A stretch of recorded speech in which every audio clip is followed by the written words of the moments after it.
Hello everyone, कैसे हो आप सब लोग।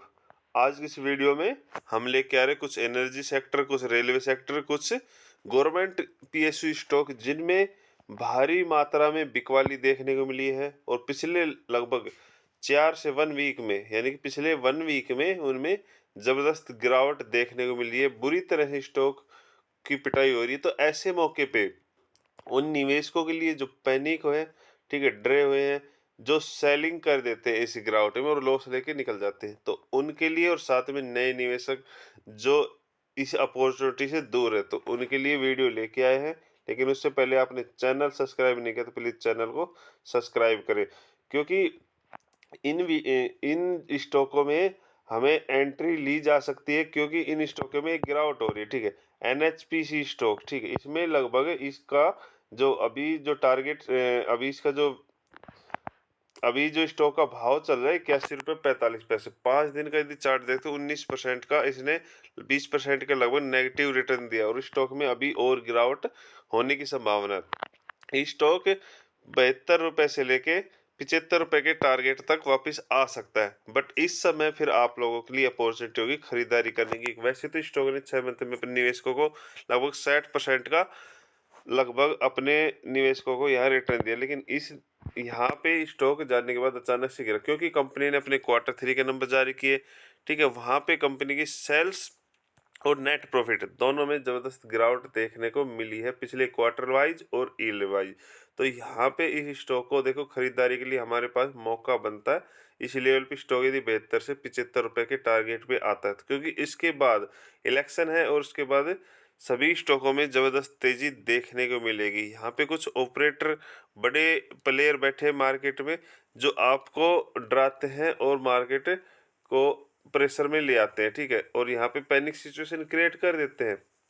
तो यहाँ पे क्या करते हैं रिटेल निवेशक, वो पैनिक हो जाते हैं और सस्ते भाव में अपने शेयर क्वांटिटी को बेच देते हैं। तो ये स्टॉक एनएचपीसी इसको 72 रुपये से 75 रुपये के भाव पे लिया जा सकता है। और नेक्स्ट जो स्टॉक है एनबीसीसी इंडिया लिमिटेड, ये स्टॉक लगभग अभी जिसका भाव चल रहा है 133। ठीक है, कल स्टॉक में लगभग 15% के लगभग गिरावट देखने को मिली। 5 दिन का चार्ट देखते हैं तो वन डे का चार्ट पे 10% का एलसी लग गया। ठीक है, और इस स्टॉक में आज भी गिरावट देखने को मिल सकती है। इस स्टॉक में लगभग इसने 52वीं हाई 176 रुपये बना दिया। ठीक है, जबकि 52वीं लो है इसका 30 रुपये। तो इस स्टॉक में यदि स्टॉक हमें 120 से 118 के भाव पे, ठीक है, 120 से 118 के भाव पे मिले तो इसमें भी एंट्री ली जा सकती है विद इन 4 इलेक्शन तक, क्योंकि ये स्टॉक फिर आने वाले समय में हमारा पैसा डबल कर सकते हैं। नेक्स्ट जो स्टॉक, ये जो स्टॉक है इसने लगभग 6 मंथ का चार्ट देखते हैं तो लगभग 95% अपने निवेशकों को रिटर्न दिया। हालांकि स्टॉक 150 प्लस चला गया था।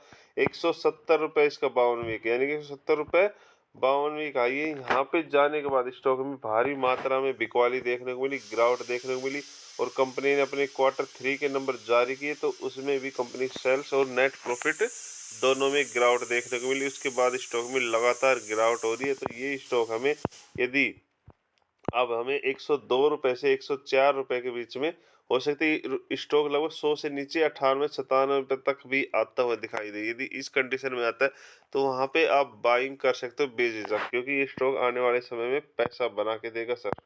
तो जो नेक्स्ट स्टॉक है रैक लिमिटेड, ठीक है, ये स्टॉक, इसके नंबर काफ़ी अच्छे रहे, बट इस स्टॉक में जो गिरावट हुई मार्केट के हिसाब से, क्योंकि सभी पीएसयू स्टॉक में गिरावट देखने को मिली, तो स्टॉक में भी लगभग 6% तक की गिरावट देखने को मिली। वैसे 1 ईयर का चार्ट देखते हैं तो इसने 297% लगभग 300% अपने निवेशकों को मुनाफा दिया, यानी कि जो पैसा जिन निवेशकों ने इस लेवल पे लगाया था उनको लगभग 4 गुना कर दिया। ठीक है, यानी कि 3 गुना उनको प्रॉफिट दे दिया सर। तो स्टॉक में लगभग 5 दिन के चार्ट में 8% की गिरावट देखने को मिली, और स्टॉक ने जो हाई लगा रखा है 524 रुपये लगा रखा है। ठीक है, तो ये स्टॉक भी यदि हमें 435 से लेके 430 से, सॉरी, 430 28 रुपये या 32 रुपये तक हमें मिले तो इसमें बेझिझक एंट्री ली जा सकती है for as a long term, क्योंकि आने वाले इस साल में ये भी पैसा डबल कर सकता है सर।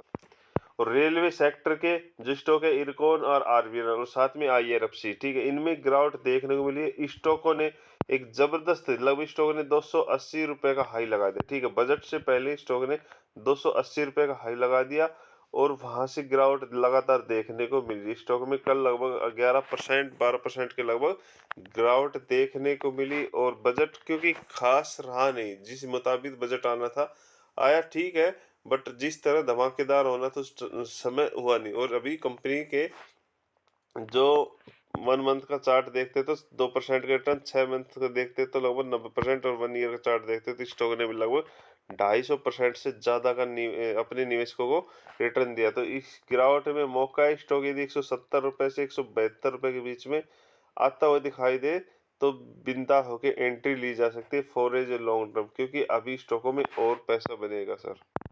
अब जो स्टॉक है आर विनर, इसने जबरदस्त पैसा बना के दिया है। यदि 5 ईयर का चार्ट देखते हैं तो इसने 1000% का रिटर्न अपने निवेशकों को दिया है। ठीक है सर, बाकी इसने 5 दिन में नेगेटिव रिटर्न, स्टॉक में गिरावट हो रही है, 16% की गिरावट देखने को मिल रही है। ठीक है, और अभी जो स्टॉक का जो हाई है बावनी का 345 रुपये, वहां से काफी करेक्ट हो चुका है सर।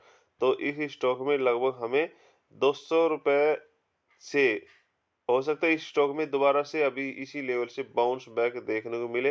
हालांकि स्टॉक 220 रुपये तक आ सकता है, लेकिन इस स्टॉक में जिसने एंट्री ले रखी है वो होल्ड रखे। ठीक है, रेल विकास निगम अभी और पैसा बना के देगा। जो 300 का टारगेट था हिट हुआ, उसके बाद स्टॉक ने 345 का हाई लगाया, बट अब स्टॉक रिकवर करेगा लगभग इसी लेवल से।